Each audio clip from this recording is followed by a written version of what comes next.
एक दिन माटी होई जाइए हो तुहार दैया।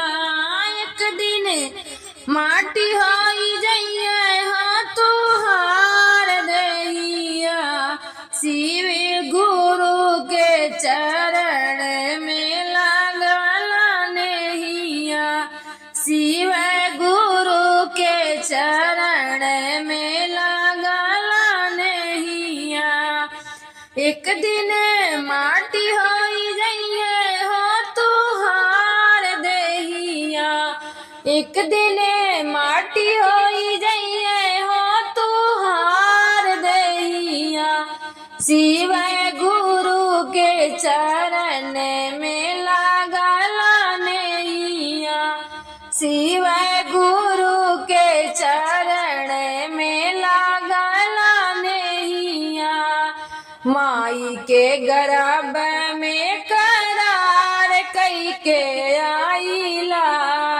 आई त बहरिया तो माया में भुलाइला। माई के गर्भ में करार कई के आईला। आई त बहरिया तो माया में भूली गईला। काहे भूल गईला हो धर्म की रैया। काहे भूल गईला हो तू धर्म की रैया।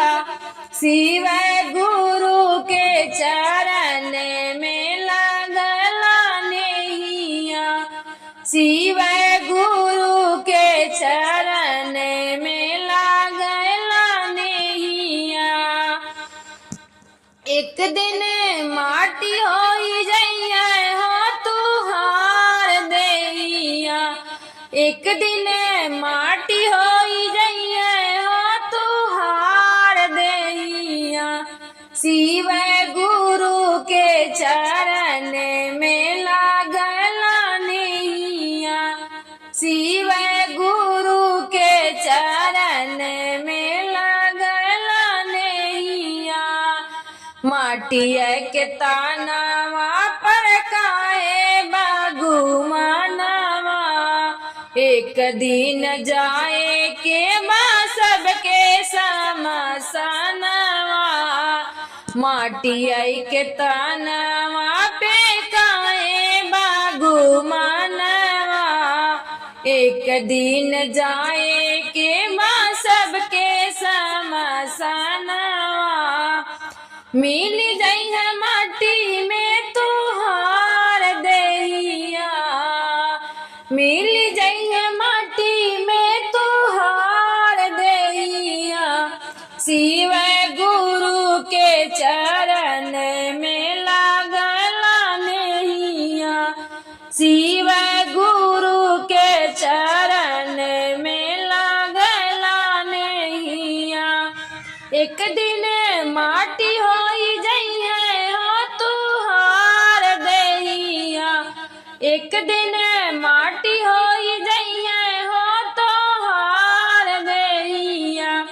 शिव गुरु के चरण में लागल नैया। भोले बाबा के चरण में लागल नैया। शिव के चरनिया में जोड़ा तू नाता। शिव गुरु हमें हो सब के विधाता। शिव के चरनिया से जोड़ा तू नाता। शिव गुरु हमें हो सब के विधाता। नहीं आया बिना लगैबा तो लगैबा कहिया। नहीं आ बिना लगैबा तो लगैबा कहिया। शिव गुरु के चरण में लागल नैया। भोले बाबा के चरण में लागल नैया। एक दिन माटी होई जाइए हो तू एक दिन माटी होई जइया हो तुहार दैया भोले बाबा के चरण में लागला नैया शिव गुरु